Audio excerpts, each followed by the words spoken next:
welcome back to my channel. This is just a very quick video because I wanted to show you a little bit of artwork that I've done. I've been making what's called a doodle tree, and it's a really fun thing to do. It's like where you basically make a little tree out of doodles and other things, and you can add things like little gems and sequins and glitter and foil and stuff like that. So I just want to show it to you, and I've done it in this little scrapbook I got from the works. It's like a pastel scrapbook. Here it is. And also on that side I did that as well.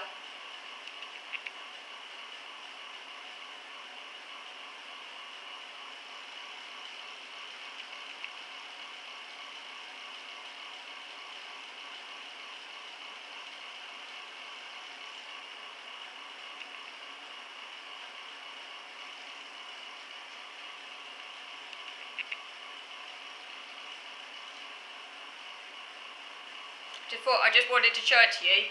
I had great fun doing it. It was quite messy because I'm quite a disorganised person. So I often just have everything kind of like in no particular order, just kind of dumped everywhere. There's a kind of stereotype that autistic people are really ordered and everything, and I do fit that stereotype in the sense that I am very ordered, and so I follow a really strict routine and do things in a very orderly way. However, that stereotype also doesn't capture the whole story because I think some autistics, myself included, can struggle a lot with executive functioning. So I'm very, in some parts of my life I'm very ordered, but again in other parts of my life I'm very, very disorganised, and I can't really work in a very ordered manner. So whenever I'm doing like artwork and things like that, I tend to have everything just dumped all over the place. I don't like it. It stresses me out. I wish I could be ordered, but I just cannot get myself into order like that. So I'll be like sitting down,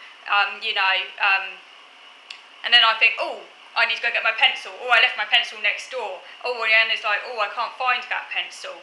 Again, I'm searching for the pencil, and then it's stressful. And then again, I forget where I put things.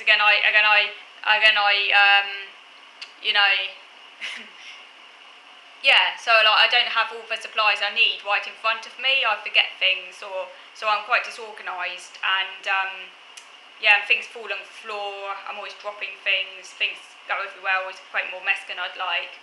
So it's not like I want to be disorganised or messy. I'm not choosing to be messy. I want to be ordered because I don't like mess. But it always happens. So that's just one thing I just have to endure and put up with because it's just the way things are with me. I am quite messy and disorganised. In actual fact, an art teacher when I was at secondary school actually said I was the most disorganised person she'd ever met. She put that in my leaving, like at the end of year when teachers and people in class would like sign, write a little bit about you, like what they remembered most about you. She actually said I was the most disorganised person she'd ever met because I used to, when I went to get supplies like from the art cupboard and things like that, and I was looking through newspapers and other things and magazines, I wouldn't tidy up. I'd just leave them all dumped there. And I was the same at primary school as well. So teachers would often mention that disorganised. I am a very disorganised person in some parts of my life, and in other areas I'm extremely organised. So it's kind of like one extreme or the other. In terms of my routine, I'm extremely organised and methodical, and I always do things by the clock. But in other parts of my life, I'm very disorganised, and I hate being disorganised because I don't like disorder. I don't like chaos. I want things to be ordered. I love order. So it's not like something I'm choosing to do or something that I want. Like, some people are disorganised because they're naturally like that, because they have a happy-go-lucky, carefree attitude. That's not it at all. I'm the complete opposite. It's just that I cannot, in some parts, I cannot get myself into order. It's annoying. I don't know what it is. I just can't do things sequentially. Like, I want to be able to do things sequentially, but my mind's very cluttered, so it's hard for me to like think, oh, let's do this, and I also get quite impatient as well, which is another aspect of myself which I don't like, but is part of my character. I'm a weird mixture of different parts because part of myself wants to be very ordered and controlled, but I'm also quite impatient. and that clashes with the part of myself that's quite ordered and controlled and can create some stress and tension. So the impatient part of me rips things open because I can't do things. I don't want to take time. What I mean is, the impatient part of me, like for example, when I have a box of pencils or something, I get frustrated when it won't open straight away, and like I end up ripping it again. All the pencils go everywhere, and then and then I think, where do I put these pencils? I end up just dumping them any old style because I can't, because I just don't have the patience to like try and put them in a like ordered way, or like. So yeah, I'm a kind of weird mixture of opposites really with my character. It's quite strange. One hand I'm very ordered, on the other hand I'm very impatient, and then like it feels like they're always clashing, creating quite a lot of tension within me. So let me know if any of you can relate, or any of you watching who are autistic who have similar tendencies.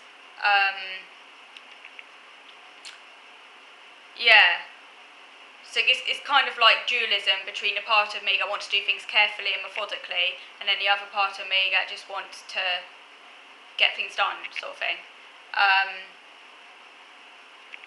But yeah, the other thing that was a little bit frustrating today was I got some glue that I got from Amazon, Pret glue, and annoyingly, when I opened it, it said on the back, it said to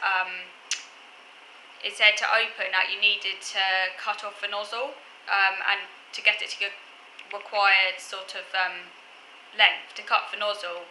And I was like, and how do they mean? What do they mean cut off the nozzle? Because they hadn't provided enough detail or enough instruction for my liking. So what do they mean? Use scissors? Do they mean use a knife? I mean, it could have said cut it off with scissors. It didn't specify. So I was like, what do I use? So I tried using scissors, but I just used like small scissors and it wouldn't cut. And I was thinking, what am I supposed to use? Do I use a knife? I had no idea. So thankfully I asked my dad, and yeah, it's like it makes me feel again, yeah, I'm not quite like an adult. Like, you know, go and ask a proper adult, because I'm not quite like an adult yet.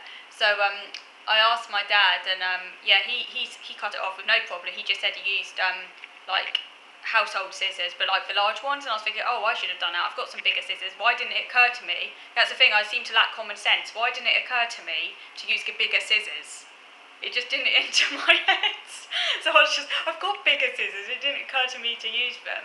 And again, I do sometimes think, is this like I sort of think it probably is an autism thing, because I have a feeling like so-called normal people, normal in inverted commas, don't seem to have this issue, like normal adults. And I use the word normal very loosely, by the way. And also I do appreciate and understand that there are going to be non-autistic adults out there who are also kind of, you know, challenged by the lack of instruction. So I don't think it's specifically an autism thing, but it's, and to be fair, I reckon that actually probably everyone would benefit from clearer instructions. I mean, it could have simply said use big household scissors, and that would have given me the information, and I would have been able to cut the nozzle off. But they didn't say that. Even better, they could have specified how much force to apply and use strong force or something like that. I don't know. But yeah, I often find, and it often annoys me, that and I end up feeling really stupid and like kind of, you know, cast adrift, because I'm not. And there are other instances of this, like for example, some kind of some foods or things that you buy from supermarkets where it doesn't give you enough instruction as to how to open it, and sometimes. And I end up like not knowing how to open it, like those things where, you know, like those soup. I don't get them that often, because I usually make my own soup actually. But those tubs of soup you could buy from the supermarket, sometimes they can be quite faffy to open, and it doesn't really give you clear instructions as to how to open it. And one time I was like, I just had no idea how to open it, and then that really, really stressed me out. And so I was spending so long opening it, and it was just like, oh, I think I know how to open them now, but. Again, it didn't come naturally to me, and they should provide, I do feel that they should provide more instruction, very concrete instruction, just because I need to appreciate that some customers might be disabled and have issues with like how to open things and need more information, and also some elderly people, even some people with dementia and other cognitive disabilities like that, who might have previously been able to understand those things, might not understand it. And I just feel that is good practice for them to do that. And I sort of feel in a way it's indirect discrimination that they don't do that, because some people are kind of having to rely on other people to do things, and it sort of takes away your independence. Whereas if the instructions were more clear and more concrete and more detailed, I do feel it would actually help everyone. So do let me know your thoughts on that. So I think that's everything I wanted to say really today. I just wanted to share my artwork, and I had a lot of fun with that, and so thank you for watching.